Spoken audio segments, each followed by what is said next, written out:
प्यारे बच्चों, आज पुनः इस अध्याय में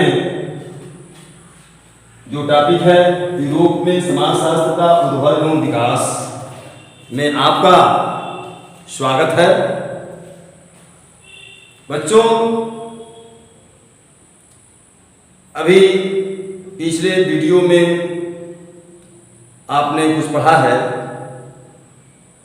लेकिन इस वीडियो में थोड़ा और विस्तार से इस प्रश्न का जवाब आपको मिलेगा। आप निश्चित रूप से ध्यान देकर इसे पढ़ेंगे, लाइक करेंगे, शेयर करेंगे, विशेष ध्यान देंगे। बच्चों, जैसा कि मैंने बताया है कि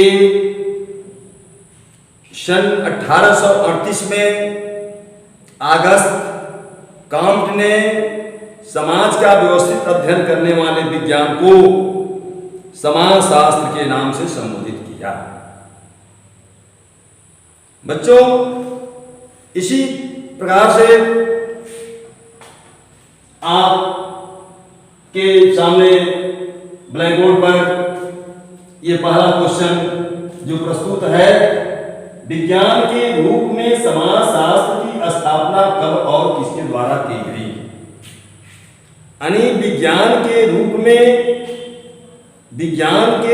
में समाजशास्त्र की स्थापना कब और किसके द्वारा की गई? तो बच्चों, आपको इसके बारे में पढ़ाया गया है कि समाजशास्त्र की स्थापना में ऑगस्ट कॉम्ट का बहुत बड़ा योगदान रहा है।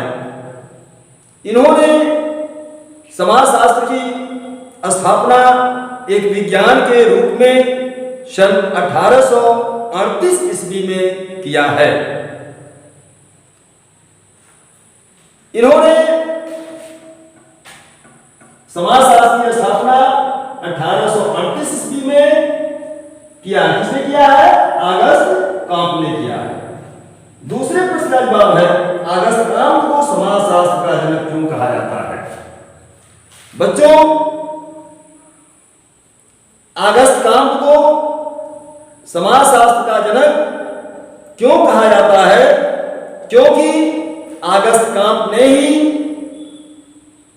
विज्ञान के रूप में समाजशास्त्र की स्थापना 1838 ईस्वी में इन्होंने किया है और इन्होंने विज्ञान के रूप में यह साबित भी कर दिया है, प्रमाणित भी कर दिया है। निश्चित रूप से इन्हें इसी कारण से समाजशास्त्र का जनक फादर ऑफ सोशियोलॉजी कहा जाता है। तीसरा जो क्वेश्चन आपके सामने है, सामाजिक पुनर्निर्माण के सिद्धांत को किसने प्रतिपादित किया? सामाजिक पुनर्निर्माण, समाज का नए सिरे से निर्माण करने के लिए ऑगस्ट कॉम्ट महोदय ने बहुत ही प्रयास किया और बहुत ही कठिन प्रयास के बाद उन्होंने एक सिद्धांत प्रतिपादित किया। वह सिद्धांत सामाजिक पुनर्निर्माण के सिद्धांत को प्रतिपादित किया। तो बच्चों, ये कहा जाए सामाजिक पुनर्निर्माण के सिद्धांत को किसने प्रतिपादित किया? तो ऑगस्ट कॉम्ट ने प्रतिपादित किया। इसी तरह से जो चौथा क्वेश्चन है, इंग्लैंड में सर्वप्रथम किसने सोशियोलॉजी या समाजशास्त्र नाम से पहली पुस्तक प्रकाशित की? बच्चों,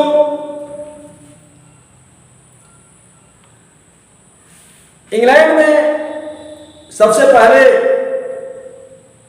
हर्बर्ट स्पेंसर महोदय ने सोशियोलॉजी अथवा समाजशास्त्र नाम से पहली पुस्तक प्रकाशित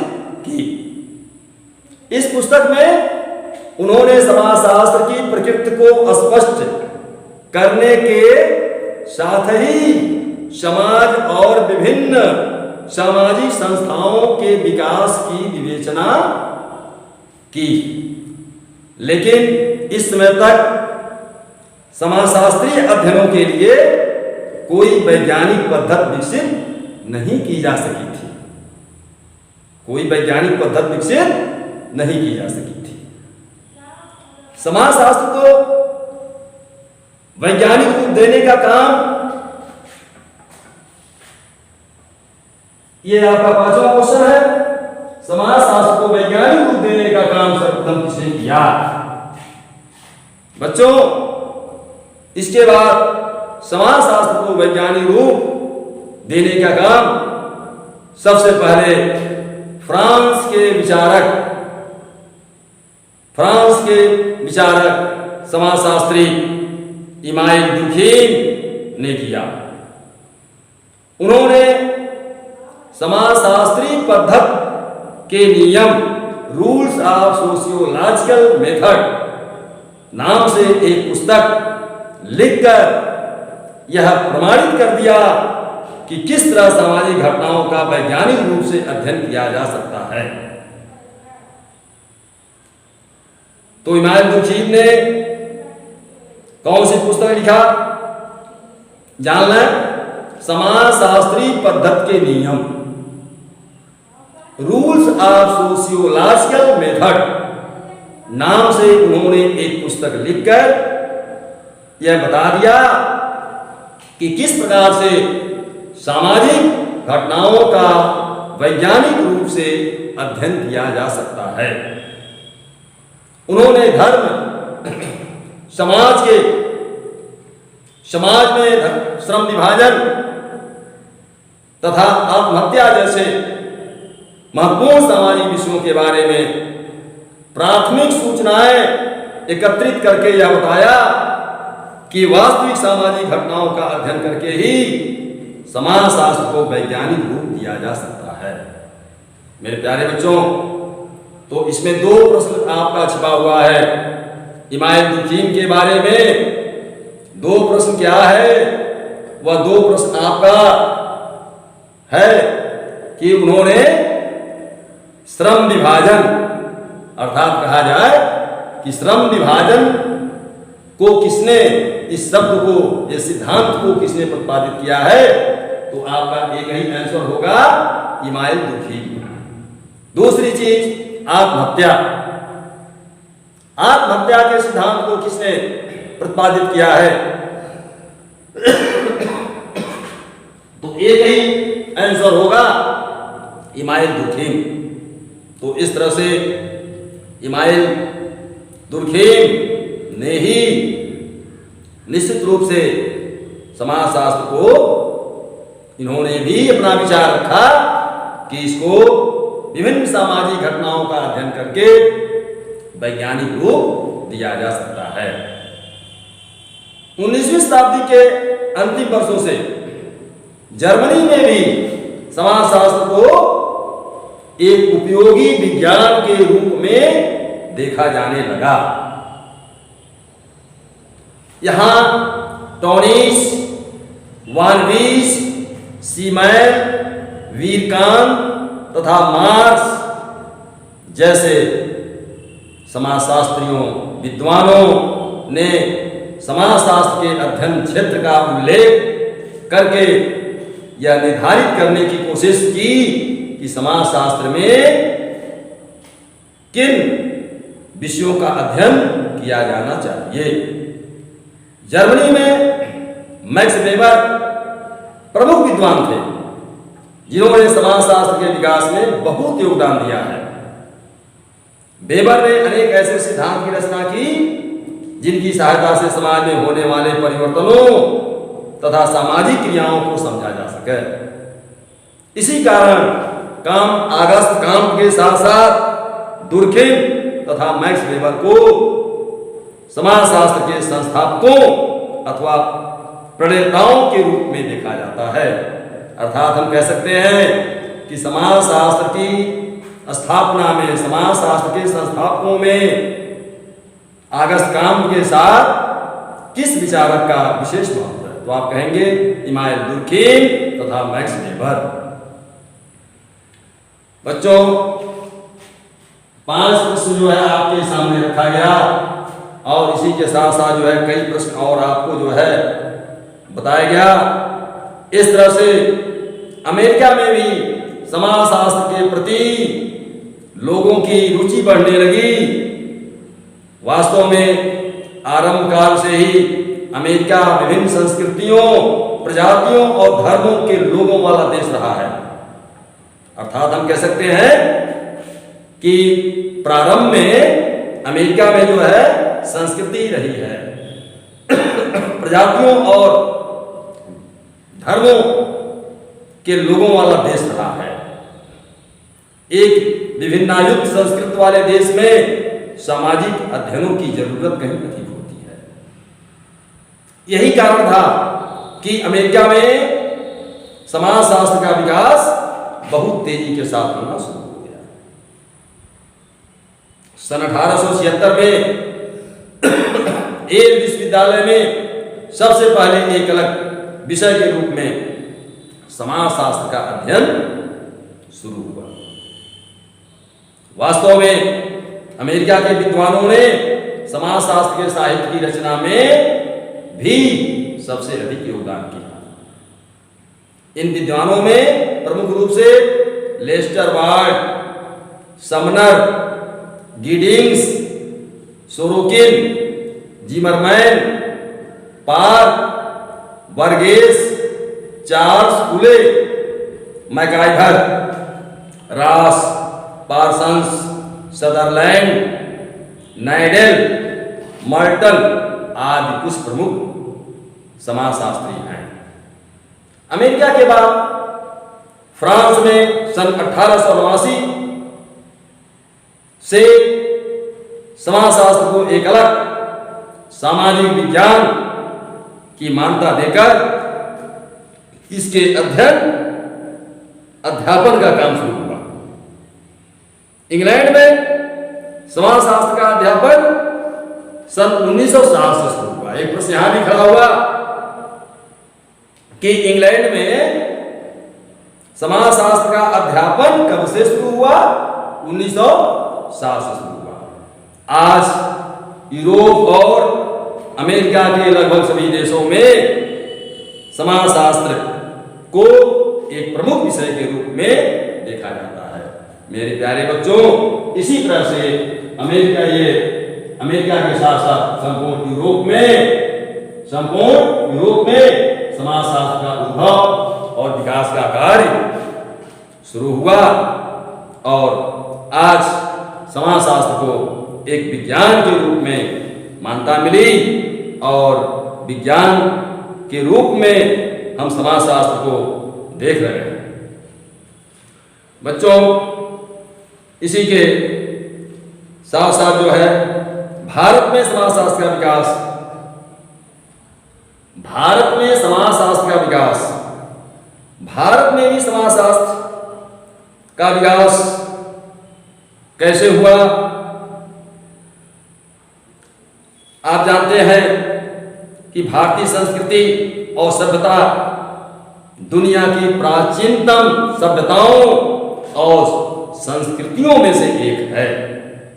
ध्यान देंगे, भारतीय संस्कृति और सभ्यता, इंडियन कल्चर एंड सिविलाइजेशन, भारतीय संस्कृति और सभ्यता दुनिया की प्राचीनतम सभ्यताओं और संस्कृतियों में से एक है। ये बहुत बड़ा पॉइंट है भारत के लिए, ये आसान बात नहीं है।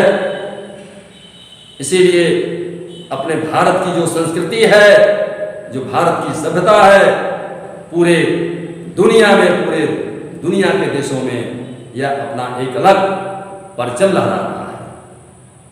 आज से लगभग 6000 वर्ष पहले जब दुनिया के अधिकांश निवासी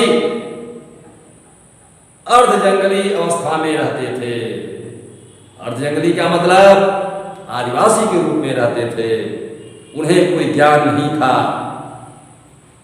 न कपड़ा पहनने का ज्ञान, न भोजन बनाने का ज्ञान, न भोजन करने का ज्ञान, यानी इनके पास किसी प्रकार की सभ्यता नहीं थी। भारतीय समाज में सामाजिक व्यवस्था, सामाजिक संस्थाओं और पारस्परिक संबंधों का बहुत व्यवस्थित अध्ययन करने की परंपरा शुरू हो गई थी।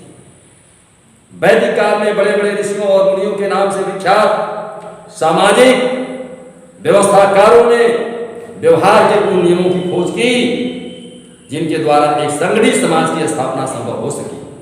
इसके बाद उत्तर वैदिक काल में जिन सामाजिक व्यवस्थाओं को विकसित किया गया वे सभी मनुष्यों की मनोवैज्ञानिक विशेषताओं, शारीरिक और मानसिक क्षमता तथा मानव जीवन के महत्वपूर्ण लक्ष्यों की गहन सूझबूझ पर आधारित थी। इसके बाद भी पश्चिमी विचारकों ने भारतीय समाज, धर्म, राजनीति, इतिहास और दर्शन को, फिलॉसफी को केवल उसी रूप में देखा जिसे स्मृतियों की रचना करने वाले लोगों ने अपने लाभ के लिए विकसित किया था। इस युग में एक लंबे समय तक चलने वाली राजनीतिक अस्थिरता, मुगल शासन और ब्रिटिश शासन के कारण यहाँ शिक्षा और ज्ञान का पूरी तरह अभाव हो गया। जनसाधारण का जीवन अंधविश्वासों और रूढ़ियों में जकड़ जाने के साथ ही उसकी सामाजिक चेतना लगभग समाप्त हो गई। 18वीं तथा 19वीं शताब्दी में जब यूरोप के सामाजिक, आर्थिक और राजनीतिक ढांचे में नए परिवर्तन हो रहे थे, भारत सहित एशिया के अधिकांश देश यूरोप के देशों के उपनिवेश के रूप में एक शोषणकारी जीवन बिता रहे थे। इसके फलस्वरूप भारत के बारे में पश्चिमी लेखकों ने जो कुछ भी लिखा उसी को यहाँ के इतिहास और संस्कृति के रूप में देखा जाने लगा। मार्क्स ने 19वीं शताब्दी के भारत में, यह घटना 19वीं शताब्दी की है, मार्क्स ने 19वीं शताब्दी के भारत में ईस्ट इंडिया कंपनी के प्रभाव को स्पष्ट करते हुए लिखा है कि जो भारत एक लंबे समय तक कपास तथा ऊंचे स्तर के कपड़ों के उत्पादन में बहुत आगे था, वही अब इंग्लैंड के सूती सामान से भरा पड़ा है। जो स्वदेशी उद्योग भारत की शान हुआ करते थे, उन्हें ईस्ट इंडिया कंपनी ने बर्बाद कर दिया। ये किसने कहा? मार्क्स ने कहा। मार्क्स के इस कथन से उन दशाओं का बोध होता है, ज्ञान होता है, जिनके बीच यहां समाजशास्त्र जैसी ज्ञान की किसी नई शाखा को विकसित करना संभव नहीं हो सका। इस प्रकार से 20वीं शताब्दी के शुरू से भारत में जब नई शिक्षा व्यवस्था का प्रसार होना शुरू हुआ तथा राष्ट्रीय स्वतंत्रता आंदोलन के दौरान लोगों में फिर से सामाजिक जागरूकता बढ़ने लगी, तो यहाँ दूसरे सामाजिक विज्ञानों के साथ समाजशास्त्र को विकसित करने की जरूरत महसूस की जाने लगी। बच्चों, इस प्रकार से भारत में समाजशास्त्र का विकास हुआ, भारत में समाजशास्त्र का उद्भव हुआ। जिन लोगों ने भारत में समाजशास्त्र को प्रतिष्ठित करने तथा विकसित करने में योगदान दिया है, ऐसे समाजशास्त्रियों के नाम इस प्रकार हैं, आप जान लें। उनमें G S Ghurye, Radha Kamal Mukherjee, D P Mukherjee, Vinay Kumar Sarkar, Irawati Karve, K M Kapadia, Shyamacharan Dube, P N Prabhu, Narmadeshwar Prasad, A K Saran, Yogendra Singh, S A Rao, M N Srinivas आदि विद्वानों के नाम हैं। यमयन श्रीनिवास प्रमुख विद्वानों में से हैं, प्रमुख समाजशास्त्रियों में से हैं। तो बच्चों, ये जो हमारे विद्वान जो समाजशास्त्री हैं, इन्होंने ही भारत में समाजशास्त्र को प्रतिष्ठित करने और इसे विकसित करने में अपना बहुत ही प्रमुख योगदान दिया है। बच्चों, आज इसी के साथ, इसी पॉइंट के साथ मैं